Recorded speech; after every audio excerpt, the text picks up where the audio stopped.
Hey everyone, it's Smitha. Today I'm really excited because we're going to be talking all about new makeup releases. It's actually been quite a while since I've done this style of video, but I really wanted to get back into it slowly. I might do fewer releases in the future, but today I think I'm not going to limit myself. I'm just going to talk about things that have caught my eye both in mainstream and in indie beauty. And especially from the lens of somebody who has medium to deeper skin tone. So let's get into it. And I have left a little room off to the side as well so I can show some images as I go. The first thing I want to talk about is the return of Marc Jacobs Beauty. I know that a lot of people have been talking about this. For me personally, I'm very excited because Marc Jacobs Beauty is sort of nostalgic for me. I was really into the eyeshadow palettes. I watched a lot of reviews at the time for people who also were really into Marc Jacobs Beauty. Not everything, but especially the palettes and the liners. Using Marc Jacobs Beauty was very nostalgic to me, so I was incredibly excited to see that it's making a return. I am definitely going to be reviewing at least something from each of the new product types, so I'll let you know what I think about the formulas, but just to give you an idea of what we have, there are eyeshadow singles, and these eyeshadow singles are retailing for $29, which is pricey, of course, but Marc Jacobs Beauty is considered somewhere between mid-tier and luxury. So I'm not completely thrown off by the prices. Do I think that, these are something that would be really unique to you if you have a bunch of indie singles? Probably not. It is pretty cool for mainstream, so I'm excited to just see what the quality is like. We also have some new lip products, we have new bronzers, lip and cheeks, and colorful liners. And I have to say that, from the standpoint of someone who really enjoys editorial makeup, I am excited about the offerings and the colors and the range.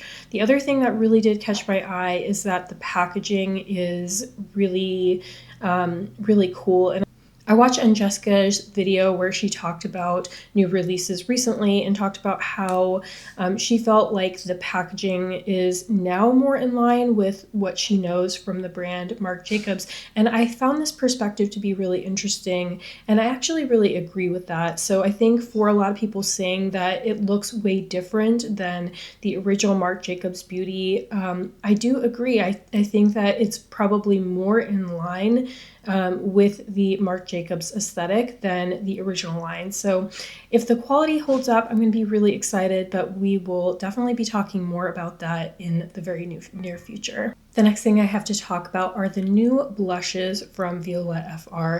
These are supposed to be sort of a kind of putty-like texture, very similar to the Bloom single shadows that they came out with recently and I talked about on my channel. I'll link that video in the cards.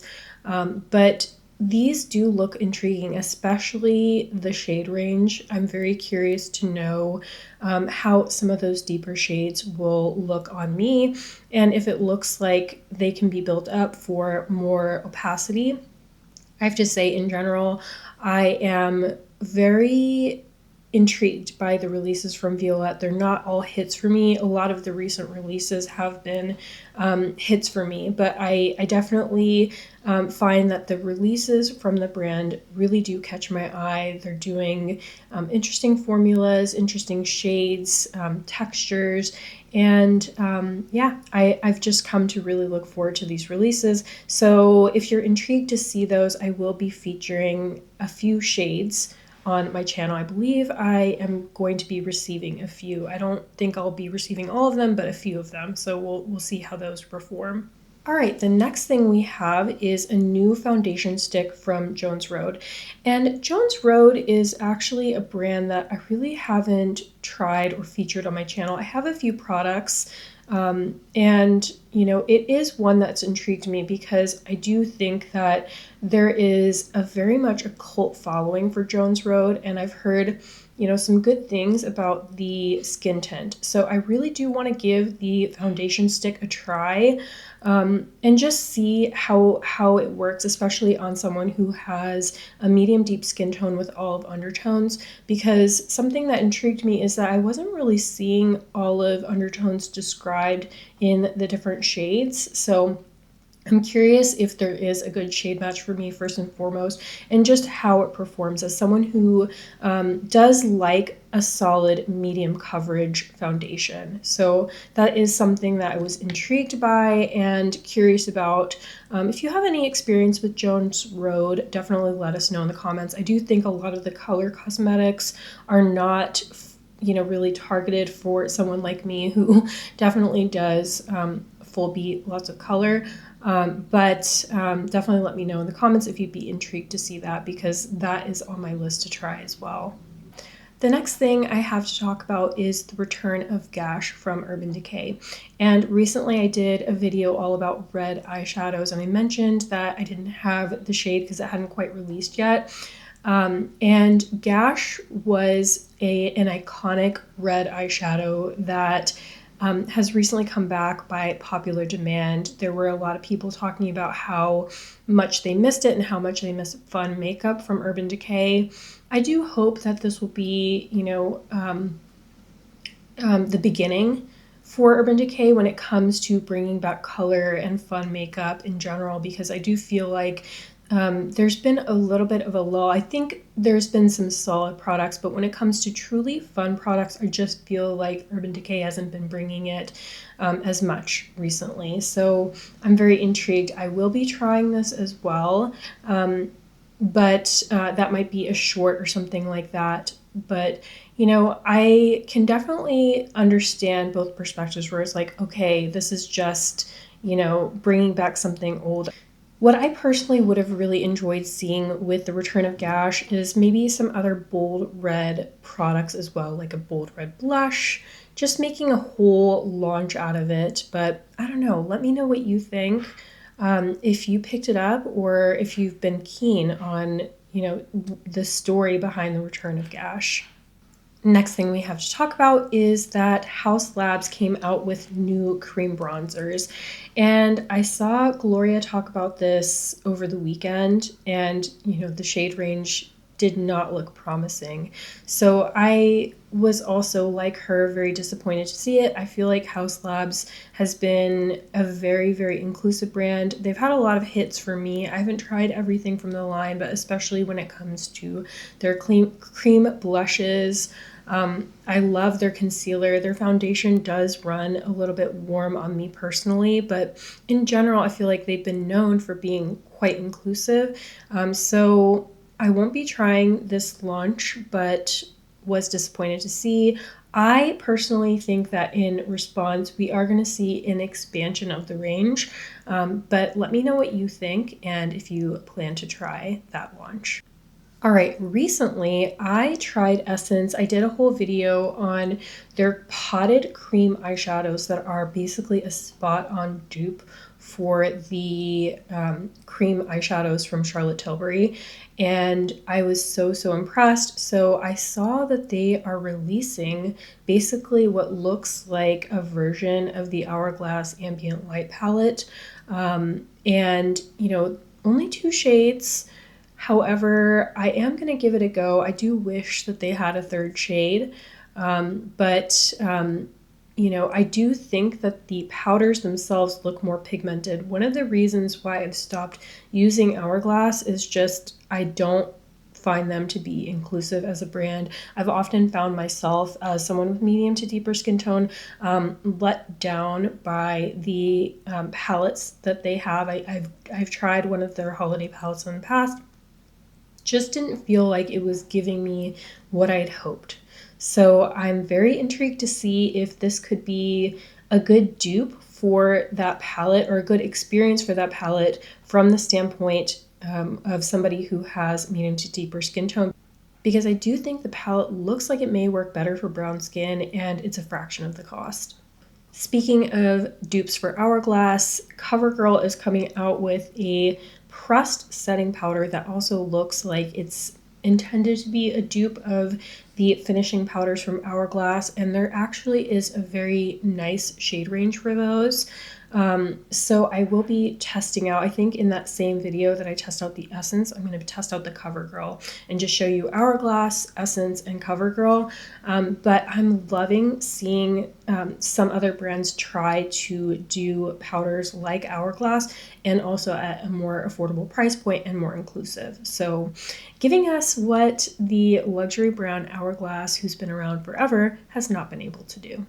Colourpop has come out with some new eyeshadows. We have a whole new launch for them. That is the Jelly Much Shadow Sticks. Did a dedicated video on them. I tried 6 shades. I have to say that for the price point especially, I was quite impressed with the performance. So check that out. A lot of the shades are very neutral. I got some of the more colorful ones to test out. But I would love to see them do more colorful shades down the line, like greens especially, maybe some oranges, some more iridescence, but definitely was impressed so far with the performance of those. They also came out with a bunch of new Super Shock shadows, and I was able to get 5 of the 6 of those, and so I will be testing those out and letting you know. I do think, again, that, you know, they look like they are amped up in terms of sparkliness, but they're mostly neutral shades. So personally, I would have loved to see some more color, but let me know what you think and if you've been intrigued about those new shades. All right, and a couple more mainstream launches I want to touch on. The first is the new bronzing sticks that are coming from Rhode, as well as their highlighters. I have to say, personally, Rhode isn't a brand that super duper excites me. However, I was very intrigued by their response to their blushes not working super well on deeper skin tones and coming out with some more shades, working with Gloria and Tony Bravo to develop more shades. So I'm truly hoping that this means that they're going to have an incredibly inclusive bronzer range. I'm very intrigued to hopefully see her try those bronzers, and I'm intrigued to try them as well, just to see, you know, now that I have a few of the blushes and they're coming out with a bronzer and a highlighter formula in that same packaging, I want to give those a go, especially if they've turned a corner when it comes to their inclusivity. All right, and the last mainstream launch I want to talk about are the transition blushes from Patrick Ta. There's already been so much discourse around these transition blushes and Painted by Esther. I highly recommend watching a few videos to just hear more about it, but I will not be trying these transition blushes. First of all, the idea of having an additional product on top of a blush to achieve a blended blush effect just seems unnecessary in my opinion, and you know, especially when you can have that technique with products already in your collection, which is basically what Painted by Esther has taught in a lot of her tutorials, how to use products that are already in your collection.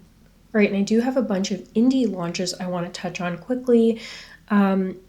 It's quite a busy time for indie makeup, especially eyeshadow, fun and colorful eyeshadow, which is very exciting because this time of year, people are tending to look for bright and fun colors.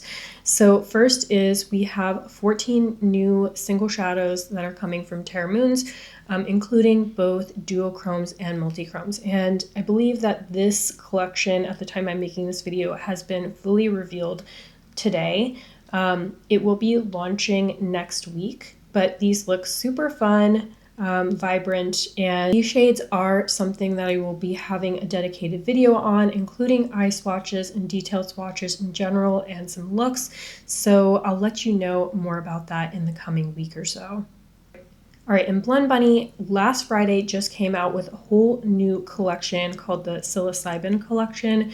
This is actually quite a large collection. You have their normal kind of standard larger palette with magnetic pans, very colorful, pretty color story, a couple of face palettes, and a bunch of lip products. I have to say, you know, I think that everything looks super pretty.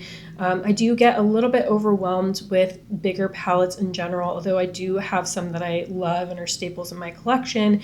But what really caught my eye are those face palettes, especially the one for kind of a medium to deeper skin tone. So I did pick up that palette to test out because I feel like that is truly unique. Some of the shades in there and also the green highlighter looks super intriguing. I want to know how that looks on my skin tone. So let me know what you think of that launch. I do feel like that a lot of people were saying, I saw a lot of people saying that they were super excited about that one. And I do think it looks like a really beautiful collection. All right, and the next launch we have to talk about is from Day Day Signature, and that is the Chromebook Volume 3. I have featured Day Day Signature on my channel a few times at this point, and I had a ton of fun using that palette. It is a very shimmer heavy palette. You get 12 pans of shimmer, 3 mattes. I think that given how many shimmers do you have in the palette, the price point is overall fair. But I do have somewhat of a dedicated video to that palette, so I will pop that up in the cards. In that same video, I talked about the new palette that just came out from Singe Beauty. Singe Beauty is a brand owned by Angelica Nyquist here on YouTube and Instagram, and this is probably one of my favorite color stories that they've done. I talked about how I have really been enjoying Succulent Dew, and previously that was my favorite palette. I think that this may very well tie Succulent Dew for me. You've got 20 pans and you have a beautiful mixture of really kind of grungy green tones, some purples, and some neutral tones. And I absolutely loved the depth of this palette. I think the price point is really pretty fair for an indie palette that has pretty special shimmers and some very solid mattes. But let me know what you think in the comments. Today from Nomad Cosmetics, we have the launch of their Electric Carnival palette. I did a short on this palette where I tried on all of the shimmers in it. It is a little bit on the pricey side. You get 12 shimmers. They're all chromes. Retails for $79, which don't quote me, but I think that may be one of the brand's priciest palettes. It makes sense given that it is packed with chrome shadows. In terms of if it's unique, if you have a ton of indie chrome shadows, probably not. But if you don't, this could be a nice way to get a whole bunch of shadows for an overall lower price point than getting the same number of single shadows, especially if you like using this type of palette to travel with. All right, and I want to finish up by talking about a couple of upcoming releases. At this point, we have a sneak peek from Bella Beauté Bar.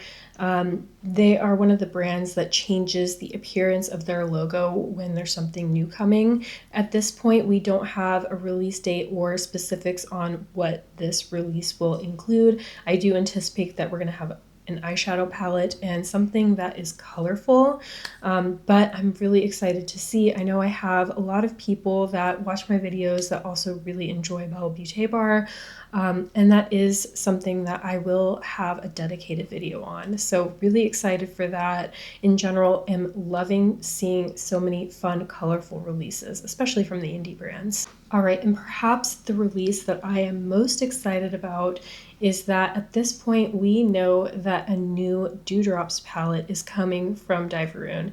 And around this time every year for the past couple of years, we've had Dewdrops palettes. The brand is almost 3 years old at this point, so we have Dewdrops 1, Dewdrops 2, and we know that there's some type of new Dewdrops palette that's coming, although we don't have any details on when or what will be included in that collection. But I am super, super excited because these palettes are such a staple in my collection. They have some of the most intense, interesting iridescent shadows in my collection. They do have some other shadows as well, some semi-sheer ones that you can use as different kinds of highlighters, but truly something that I not only use very regularly, but I recommend to so many people. When they ask me about all shimmer palettes, it's one of the first palettes that I mention and recommend. So really, really excited to see what Diverune is going to have. All right, there is actually one more thing to talk about, and that is from Clionadh. I believe at this point we haven't gotten any more than a sneak peek. But it looks like sometime in the near future, maybe later in June, we are getting a 6-pan shimmer palette. It's just in black and white at this point, but it looks like it has 6 shades that are the same size as their stained glass shadows. And there are also a couple of boxes in the background that look like they're nail polishes. So I don't know if this is going to be one launch or two. There was something in the description box that said 2 launches, but again, we don't have any more details on this. It's been quite a while since we had a launch from Clionadh. We had a mini launch where we had a glow quad, which I shared in a short. I actually need to do a try on of those 4 shades as well. And super loving that, by the way, but I am intrigued to see what this launch will entail. All right, I know this was somewhat of a haphazard video going over new releases, both from mainstream and indie makeup, but I would love to know what you think of me doing this style of video, and if you would like to see it more often. I do like to talk about new releases, especially from the perspective of somebody who has brown skin. Even if I'm not planning to pick up a lunch, I find it fun to just see what's going on in the makeup world. And I have to say, I feel like spring was a bit boring personally, so I'm very hopeful that going into summer and the warmer months, we're going to continue to see fun makeup. As always, I really hope you found this video helpful. Thank you so much for watching, and I'll see you in the next one. Bye.